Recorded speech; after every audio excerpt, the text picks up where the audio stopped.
I'm Daniel Woodgate with J Sports Network. Next to me I've got Martin Hillman, who's fighting on the Mote Park show on the 4th of June. Feeling ready? Yeah, I feel good. Yeah. Yeah, what we got now? You got 4 or 5 weeks till we go? About 4 weeks now, so 4 weeks. Yeah, feeling fit and can't wait for the day now. Stepping your training up now? Yeah, stepping it up. Joe's putting me through it, you know what I mean? The hard work and that, but be worth it, I hope. Yeah, you actually train with Joe Feed, who's the main man behind the J Sports Network. How's that relationship go? Obviously, some people say it can be a bit of a conflict of interest sometimes, having a trainer, manager and promoter in the same person, but you find it's working all right for you? Yeah, it's going well for me. Like the stuff he does in training and that works for me. I feel like I've been improving since I've been with him and that, and I trust him as well is the main thing.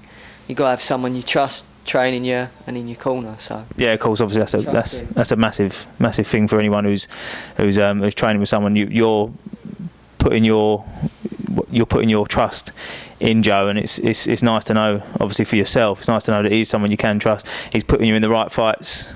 Yeah. 8 fights so far. 8 fights, yeah. 6 wins, 2 losses. 6 wins, 2 losses. Avenged one of those losses. Avenged one of them losses, yeah. Tough fight. Yeah, so I haven't got a perfect record, but I've learned a lot from my losses and that, and I feel like it's made me a better fighter. Also, I started off at super featherweight, but I was really fighting lightweights, light welters who were coming down. Now I'm fighting at featherweight. I feel big at the weight, very strong. So yeah, and I haven't lost at that weight yet. So you're one of your losses against a guy called Pavel Senkovs. He was a lightweight, like you say, yeah. Bigger than yourself. Yeah. He's now retired, so that's you can't avenge that loss. But other than that, you've beaten every single person you fought. Although you lost to, is it Michael Stupart? Is it? Yeah. You lost to him. You went back and avenged that loss. Yeah, we had 8 rounds in total, 2 4-rounders. That was good learning curve for me again, you know what I mean? And got the win back over him, but he taught me a lot. And then since then I've had 2 knockout wins, which is always nice because you don't get paid for overtime. You know? My other loss was on my debut when I fought a bigger guy, just coming off. He just knocked out James Tennyson a couple of weeks before, and then I got him on my debut, so it was quite a big ask, but I lost that on points. But yes, I mean, there's nothing. No harm done losing. Obviously, your debut, the nerves. Like you say, fighting a bigger guy. Yeah, but sometimes that's what happens, isn't it? You go into the ring with expectations of yourself. Sometimes them expectations are just too high. Sometimes you just don't live up to them. Yeah, no, that's it. Yeah, I mean, it's easy to sit there and say like, oh, you should have done that. Yeah, or I should have done that. But it's a lot harder when the chips are down and you're in there and you got another fella trying to take your head off. That's it. Yeah. I remember your I don't want to keep covering your losses. I want to talk about your wins as well and where we're going in the future. But your other loss against Michael Stupart, I was there and I was quite critical of you after the fight. I said to you where you went wrong, and we spoke in detail about what you should have been doing. And you went back, fought him again, and did exactly what you should have been doing. And it made for a good fight, and it made for getting the W next to your name. Yeah, exactly. That was a satisfying win because he was a tough guy and heavier as well. I got it wrong the first night. No excuses. But then went back and done what I should. Stuck to a plan, not just winning, all guns blazing. Swinging and messy fighting. Just stuck behind the jab and moving and 1-2s and got a win there. So yeah, I think as well as anyone, your boxing ability is your biggest strength. We all know that. Anyone that's seen you fight, we know that you like getting involved. You like to entertain the crowd. But when you stick to your boxing, that is when you're at your best, which is what you did in your title fight. You've had your first title fight.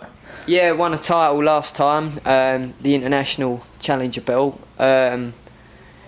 Fought a guy, 6 fights, 1-5. So it was a proper 50-50 fight.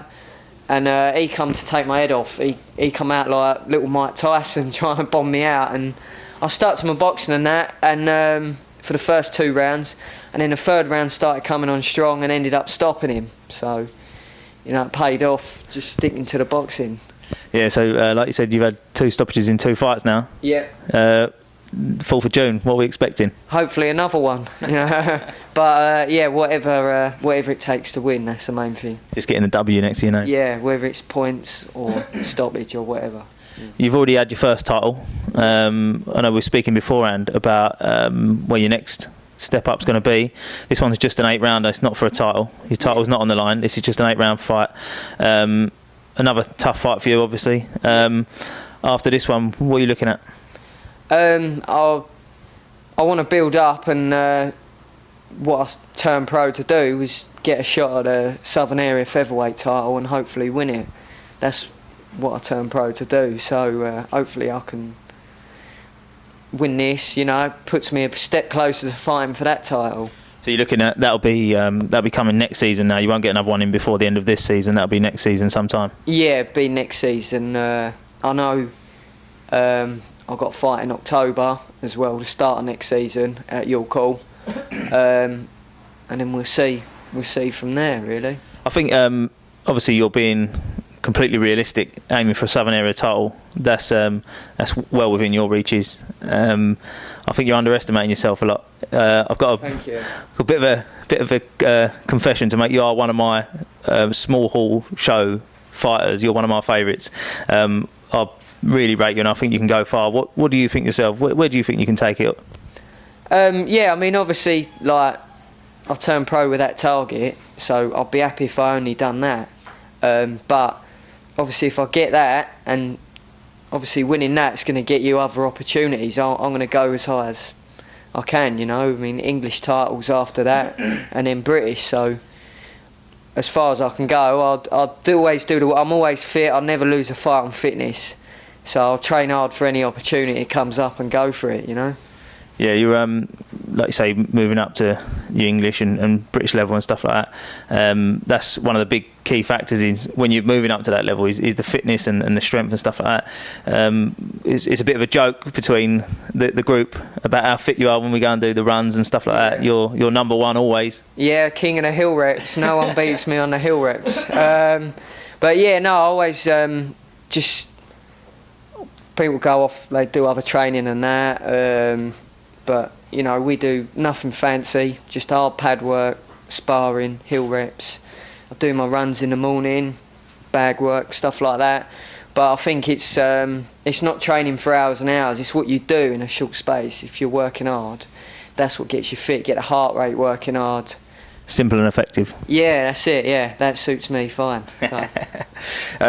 Obviously, like you say, your goal was Southern Area title. Just want to, for all your supporters, I want to reassure them that you're not going to win the Southern Area, then retire.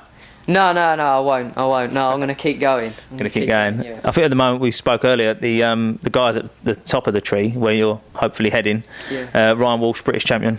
Yeah. Lee Selby, world champion. Yeah. 2 absolute class fighters. I know you mentioned it, definitely not on your radar yet. No. But you're looking to emulate what they're doing and. Oh yeah, I mean, like, I'd love to be in a position they're in. You know, British title's massive. You know, you got to look up to them because of what position they've got themselves in. They've got themselves, TV fights, big titles. For the history books, isn't it? Yeah. So you got to look up to them sort of fighters. That's it. You come from a boxing family. I believe it was your uncle.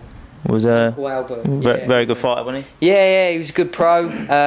He won the Southern Area light middleweight, boxed for the British title, and it was crowd pleaser, always in a good fight, So, and my dad and my other uncle, they both boxed high level amateur, so big boxing family. That's it, mate. You've one person that's always there. You just mentioned him, always there behind the scenes helping you out. Yeah, your dad. The old man, he's always there. He's obviously, I know you wanted to thank him, but anyone else, as far as sponsors or anything like that, you would like to thank? I've not got any sponsors. So we're looking. Yeah, I'm open to offers to anyone out there. But just thank everyone who comes to support me. Spends their money buying tickets. As you know, as an ex-fighter. When you're in that hard... I ain't gone yet. Oh, fair enough. When you're in an hard fight and you got all that support cheering you on, it gives you that bit extra, to pull it out of the bag. That last round, that sort of brings it out for you. Yeah. So like, just thanks to everyone who comes to buy tickets and support and that. It's really appreciated. Talking about tickets, best way to get hold of you? Facebook, yeah. Twitter as well. I'm on both of them. What's your at Martin Hillman. At Martin Hillman. Martin Hillman on Facebook. Putting up posters everywhere as well with my number on it for local supporters. Always get in touch. But yeah, get in touch with me on there, and I can sort out tickets, no problem. They're going quick, so be quick. Yeah, I was just going to mention, actually, you always bring a good support. We actually come from the same area, and I'm always surprised when I look round. There's guys that I know from way back when, and they'll all come and support you. It's great to see it. Yeah, no, I've got the best supporters going, I think, the noisiest supporters as well, which, my last fight was unbelievable. It just, the whole place, every fight is, though, fight. Excellent. Well, I'm Daniel Woodgate, next to the next generation of boxing Hillmans. Sign up for J Sports Network. Thank you very much.